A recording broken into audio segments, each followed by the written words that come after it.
ইয়া জাল জালালি ওয়াল ইকরাম তিনবার পড়লে কি হয় জানলে আপনি অবাক হয়ে যাবেন। ইয়া জাল জালালি ওয়াল ইকরামের শব্দটা যদি আপনি তিনবার পড়তে পারেন, এটার যে ফজিলত রয়েছে এটা জানলে নিজেই অবাক হয়ে যাবেন, যেটা রাসূল সাল্লাল্লাহু আলাইহি ওয়াসাল্লামের হাদিসের মাধ্যমে জানা যায়। দেখেন আল্লাহর হাবিব সাল্লাল্লাহু আলাইহি ওয়াসাল্লাম তার জীবদ্দশায় যে আমলগুলো করতেন, যে জিনিসগুলো জানিয়েছেন, যে ইনস্ট্রাকশনগুলো দিয়ে দিয়েছেন, এই সবগুলোর মধ্যে বারাকা রয়েছে। এই সবগুলো উম্মতের জন্য শিক্ষা।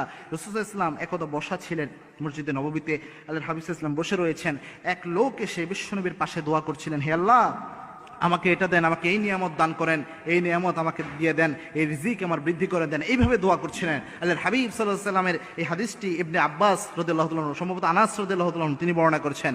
আনাস রাদিয়াল্লাহু তাআলা আনহুকে বিশ্বনবী বললেন, আনাস এই লোক যে এখানে বসে দোয়া করছে, আল্লাহ আমাকে এই নিয়ামত দেন, এই রিজিক দেন, এই জিনিস দান করেন, এই ব্যক্তির দোয়া আল্লাহ খালি হাতে ফেরত দেবে না।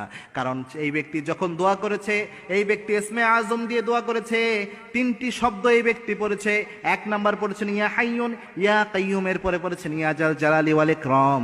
এই তিনটি শব্দ দিয়ে যদি কেউ দোয়া করে, ইসমে আজম আল্লাযী ইযা দুইয়া বিহি আজাবা, এই ইসমে আজম দিয়ে দোয়া করলে ওই দোয়া আল্লাহ খালি হাতে ফেরত দেয় না।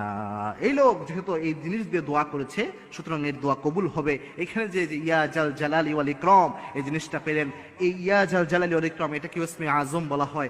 এটা যদি আপনি যখন তাহাজ্জুদের নামাজ রাতের বেলায় উঠবেন, আল্লাহর কাছে যখন দোয়া করবেন, আল্লাহর কাছে যখন চাইবেন, তখন যদি বারবার এটা পড়তে পারেন, ইয়া হাইয়ুন ইয়া কাইয়ুম ইয়া জাল জালালি ওয়াল ইকরাম মিনিমাম 3 বার পড়তে পারেন, আল্লাহ রাব্বুল আলামিন দোয়া কবুল হওয়ার ক্ষেত্রে আল্লাহ রাব্বুল আলামিন অনেক সহজ করবেন এবং আল্লাহ রাব্বুল আলামিন আপনার দোয়াকে অ্যাকসেপ্ট করে নেবেন। মনে রাখবেন, দোয়া অ্যাকসেপ্ট করার মালিক একমাত্র আল্লাহ রাব্বুল আলামিন। এবং এই দোয়া যদি আপনি বিশ্বনবীর তরিকা অনুযায়ী করতে পারেন, সিনসিয়ারলি করতে পারেন, এই সিনসিয়ার দোয়া লাইকে মিসাইল হামলা করলে যেমন মিস হয় না, দোয়ার মতো দোয়া করতে পারলে, বিশ্বনবীর পদ্ধতি অনুযায়ী দোয়া করলে সেই দোয়া আল্লাহ রাব্বুল আলামিন খালি হাতে ফেরত দেয় না। সুতরাং যখনই দোয়া করবেন, এই শব্দটা ইয়া হাইয়ুন ইয়া কাইয়ুম ইয়া জাল জালালি ওয়াল ইকরাম এটা যোগ করে দোয়া করবেন এবং 3 বার আল্লাহ রাব্বুল আলামিনের কাছে বারবার আবেগ আপ্লুত হয়ে এই দোয়াটা করবেন। তাহাজ্জুদের সিজদায় যে যদি দোয়া করতে চান, তখনও সুবহানা রাব্বিয়াল আ'লা কয়েকবার বলার পর আপনি এটা পড়তে পারেন, ইয়া হাইয়ুন ইয়া কাইয়ুম ইয়া জাল জালালি ওয়াল ইকরাম। মুনাজাতে হাত তুলে আল্লাহর কাছে দোয়া করতে চান,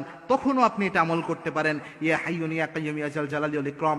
অথবা নামাজে সালাম ফিরানোর আগে যখন আমরা অনেক সময় মাসনুন দোয়াগুলো যে করা হয়, যেটা রাসূল সাল্লাল্লাহু আলাইহি ওয়াসাল্লাম সারা জীবন করেছেন, এই অবস্থায় যদি আপনি এই আমলটা করতে পারেন, ওই সময় আপনি এই 3টে শব্দ পড়ে এরপরে যদি আপনি এই দোয়াটা করতে পারেন, যে কোনো দোয়া, যে কোনো মনের বাসনার জন্য আল্লাহর কাছে চাইতে পারেন, আল্লাহ রাব্বুল আলামিন আপনার মনের আশা ভরসা অবশ্যই আল্লাহ রাব্বুল আলামিন কবুল করে নেবেন। এবং এই দোয়াটি, এই শব্দটি আল্লাহ রাব্বুল আলামিন সবচেয়ে পছন্দ করেন। এই শব্দ 3টিকে এই জন্য ইসমে আজম বলা হয়। এই আমল করার তৌফিক আল্লাহ আমাদের সকলকে